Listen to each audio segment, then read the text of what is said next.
ৰাজগড়ৰ ৰাজপথত বান সাহায্যাৰ্থে শিল্পী দলৰ লগতে সচেতন নাগৰিকৰ সুৰ বাহিনী বৰ্ণাঢ্যসকলক অকণমান সকাহ দিয়াৰ উদ্দেশ্যে তিনিচুকীয়াৰ পৰা আহি আজি সন্ধিয়া ৰাজগড়ত উপস্থিত হয়হি শিল্পী সমাজৰ লগতে সচেতন নাগৰিকৰ সুৰ বাহিনী এটি দল।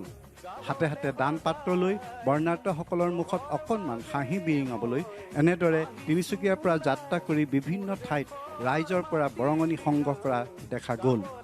সুৰবাহিনীৰ এই দলটিত অংশ লৈ পথাৰৰ শিল্পী লোহিত গগৈয়ে অসম টুডেৰ আগত তেওঁৰ মনৰ কথা ব্যক্ত কৰে। অসমৰ উজনি নামনি দেশখনৰ বানাক্ৰান্ত ৰাইজৰ যি দুৰ্দশা হৈছে এই দুৰ্দশাৰ প্ৰতি লক্ষ্য ৰাখি অকণমান সকাহ দিয়া মানসেৰে আমাৰ শিল্পীসকলেও ডিব্ৰুগড় আৰু তিনিচুকীয়া জিলাৰ পুৰণি বহু শিল্পী লগ হৈ আমি আমাৰ এটা নৈতিক দায়িত্ব আছে বুলি আমি নিজেই অনুভৱ কৰোঁ যে বিপদত পৰা ৰাইজক অকণমান সকাহ দিবৰ কাৰণে আৰু সেই নৈতিক দায়িত্ব শিল্পী হিচাপে স্বীকাৰ কৰি আজি আমি ৰাজপথলৈ ওলাই আহিছোঁ আৰু যথেষ্ট সঁহাৰি পাইছোঁ।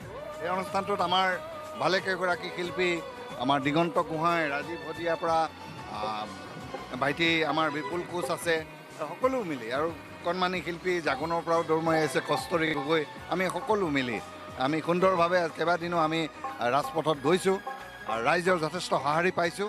ই এটা দেশখনৰ কাৰণে এটা শুভ লক্ষণ যে বিপদৰ সময়ত আমি সকলোৱে সংঘবদ্ধ হৈ সকলো এক হৈ যে মানুহক সহায় কৰিব লাগে সেই অনুভৱটো প্ৰত্যেকজন মানুহৰ মনলৈ আহিছে আৰু ই এটা সমাজৰ কাৰণে খুব শুভ লক্ষণ।